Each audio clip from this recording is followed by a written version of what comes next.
취업 준비 더 이상 혼자 외롭게 하지 마세요. 안녕하세요. 취업에 필요한 알짜배기 정보를 알려드리는 잡인포 시간, 아나운서 정현정입니다. 저번 영상에서 예고드린 것처럼 전재경 대표님과 오늘도 함께합니다. 자기소개서 부분에서 역량을 쓸 때 NCS 기반으로 해서 직무와 관련된 것만 써야 될까요? 아니면 직무와 조금 어긋나더라도 내 역량을 충분히 발휘할 수 있다라는 경험과 사례도 써도 좋을까요? 네, 국가 직무 능력 표준이라고 불리는 NCS는 산업 현장에서 직무를 수행하기 위해서 요구되는 지식, 기술, 태도 이런 내용을 국가가 체계화한 데이터라고 할 수가 있겠습니다. 앞서 말씀하신 것처럼 NCS 기반 채용은 직무와 관련된 역량을 제일 중요한 요소로 보고 있습니다. 때문에 직무와 관련된 역량 위주로 작성해야지만 좋은 점수를 얻을 수가 있겠죠.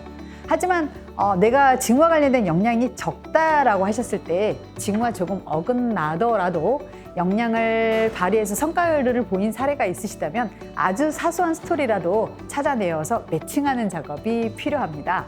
직무 경험 이외에도 학습 경험에 해당하는 강의 중에 과제 수행이라든지 일상 경험들을 한번 살펴보시고요. 직무에서 발휘할 수 있는 역량을 자신의 경험과 잘 매칭시켜서 나가는 작업이 필요합니다.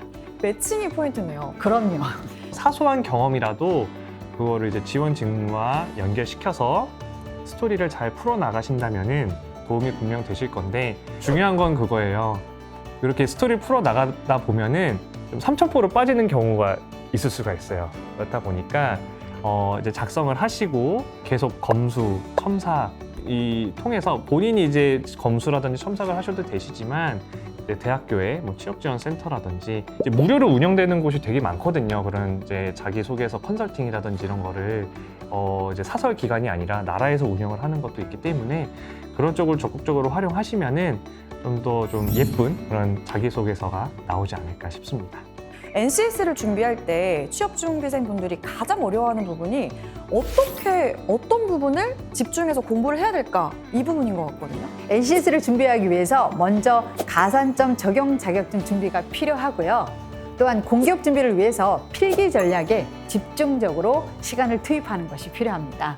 필기 시험을 위해서는 타겟 기관의 필기 영역 그리고 유형이 어떻게 나오고 있는지를 가장 먼저 선행해야 되는 게 필요한데요. 최근 NCS 관련해서 필기 유형은 약간 IQ 테스트의 느낌이 드는 피셋형이 있고요. 기관과 해당 직무에 대해서 이해가 조금 필요한 암기 형식의 모듈형이 있습니다.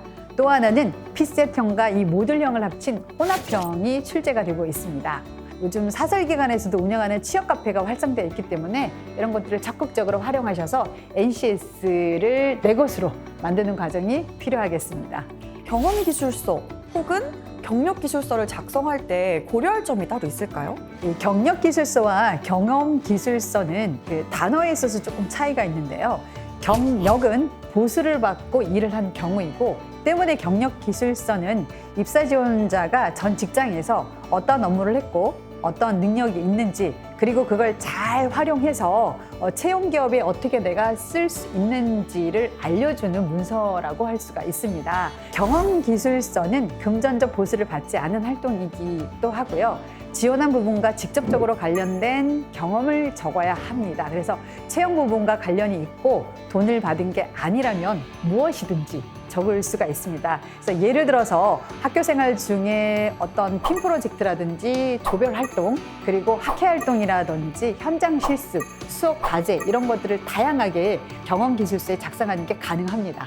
여러 가지 항목을 본인이 많이 경험했다고 하지만 두세 가지 항목에 대해서 정말 세부적으로 어떠한 경험을 했는지가 굉장히 중요하다고 생각합니다. 그런 부분에 포커스를 맞춰서 서술을 하시는 게 굉장히 경력으로 이제 이직을 하실 때뿐만이 아니고 이제 뭐 신입사원 같은 경우에도 굉장히 플러스 요인이 된다고 생각을 합니다.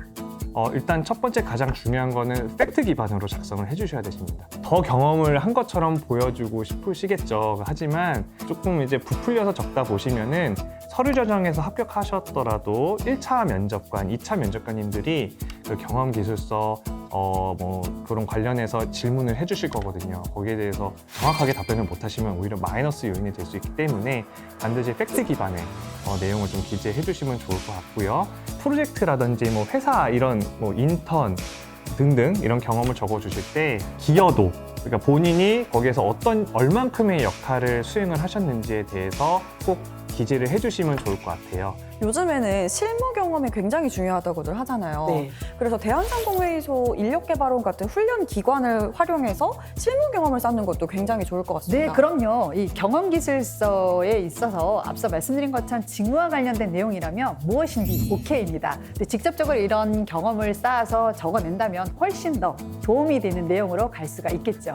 취업 설명회라든지 이런 데 다녀보면은 많은 이제 신입 지원자분들은 걱정을 하세요. 전 인턴 경험이 없는데 어떻게 해야 되나요? 이런 경험이 많은데 그런 부분에선 크게 걱정하실 필요 없으시고요. 학교에서 이제 수행하셨던 경험들, 프로젝트라든지 아니면 팀 프로젝트 이런 경험도 좋고요.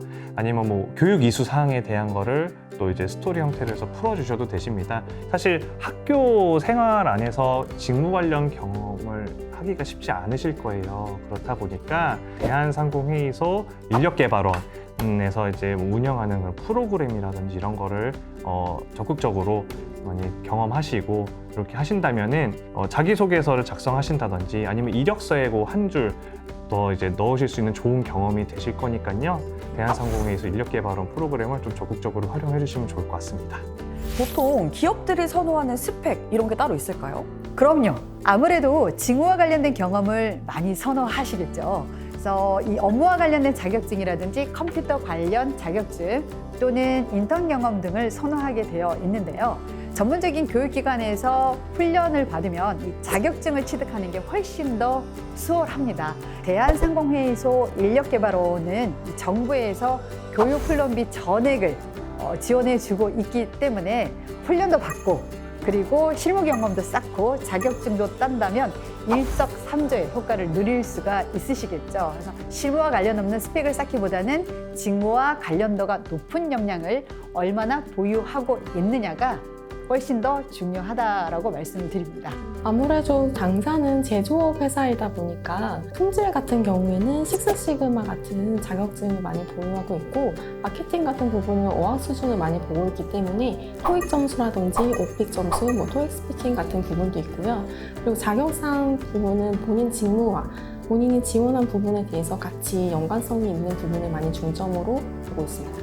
일단 사실 저희 신한 DS를 좀 국한놓고 본다면은 이제 디지털 ICT 관련 사업을 좀 수행을 하고 있다 보니까 컴퓨터, 정보통신 쪽 이제 관련 전공자분들이 많이 지원을 해주세요. 이제 지원자분들 또 합격하신 분들을 보면은 꼭 그 컴퓨터 공학이나 정보통신 관련 전공자가 아니셔도 예를 들어 경영학과든 아니면은 문헌정보, 아니 문과 전공자셔도 직업 전문 교육기관이라든지 이런 쪽에서 교육을 받으시고 그걸 충분히 자기 걸로 소화를 하신다면은 그 부분에 대해서는 지원하시는데도 크게 어려움은 없으시거든요. 역량을 쌓으시고 보유하고 계신 역량을 충분히 잘 설명하신다면은 좋은 결과로 이어질 수가 있거든요. 네, 오늘 시간이 정말 어떻게 가는지 모르게 이야기를 나눠보는 것 같은데요. 꿀팁도 정말 많이 풀어주신 것 같아요. 그렇죠? 네. 여전히 어려운 시기에 취업 준비하시는 분들 많으시잖아요. 많은 도움이 됐을 것 같습니다. 다음 영상에서는 면접 준비와 입사 후 회사 생활, 꿀팁까지 저희가 준비 많이 했으니까요. 다음 영상도 많은 시청 부탁드릴게요.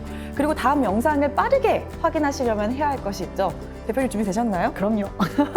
인재개발TV 좋아요와 구독, 알림 설정까지 눌러주세요. 그러면 다음 시간에 찾아뵙겠습니다. 여러분 안녕.